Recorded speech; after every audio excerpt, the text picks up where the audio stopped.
Hey guys, so I wanted to talk about the differences between a passive and an active bass. Now, I'm making this video mostly for beginners who don't know which bass to buy. Or maybe you're a veteran player who wants a new bass in their collection and not sure quite what they want. Or if you're trying to figure out tone, this might be the video for you. So first off, we'll start with the passive bass. Now, this Sire V3 is both passive and active. So a passive bass is super simple. Generally, you're going to have the pickups here, one or two, depending on what bass you have. Then you're just going to have a volume knob, which is self-explanatory. And then you're going to have a tone knob. Now, what the tone knob does, the higher you turn it, the brighter your sound becomes. So if you have that at 0, it's going to be a super deep, bassy sound, kind of retro sounding. And if you turn that all the way up, it's going to be very bright. A lot of punk bass players back in the 70s had P basses, and they set the tone up pretty high, at 100, if not a little under that. That's about it for a passive bass. Now, for an active bass is going to have an EQ section. Now, what this is going to be different levels. Some active basses have a 1 or 2 or 3 band EQ. This one happens to have a 3 band. So what this one has is a treble, which is the bright boost. If you want a little bit more clarity in your sound, I would recommend boosting the treble a little bit. The mids or the middle frequencies,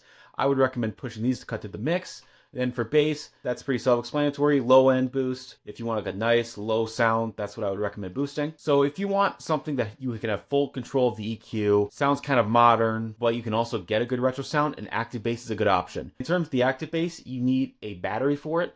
This will usually be a 9-volt battery, and that battery will run out of juice eventually. You won't have to worry about it too often, but it's something to keep in mind. If you want to control your EQ through your amps or maybe your pedals, then I would recommend getting a passive bass, especially if you want those retro sounds. There's a couple things I would recommend doing. Number one, there's a lot of good videos out there just breaking down the differences between different basses and pickups and all that kind of stuff. I'd watch some of those. And if you have a good local music store with multiple different good basses, you can try them out, really get a feel for what you like. And that's about it. If you have any more ideas for bass videos, I'm all ears.